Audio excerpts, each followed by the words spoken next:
మనందరికీ దేవుడు ఒక్కడే.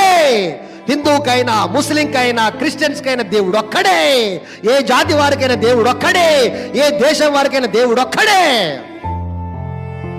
కొంతమంది హిందూ సహోదరులు మాట్లాడుతున్నప్పుడు, మీకు ఒక్కడే దేవుడు ఉన్నాడు, మాకు లేడా, మాకు దేవుడు కాదు ఆయన, మాకు కూడా దేవుడు అంటారు వాళ్ళు.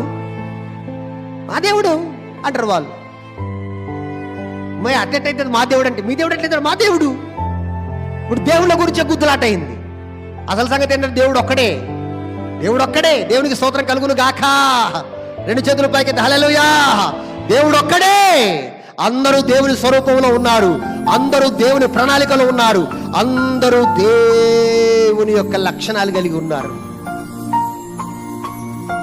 కానీ చెదిరిపోయి ఉన్నారు, పడిపోయి ఉన్నారు, పాడైపోయి ఉన్నారు, పతనమైపోయి ఉన్నారు, అగాధమైపోయి ఉన్నారు, ఆగమైపోయి ఉన్నారు.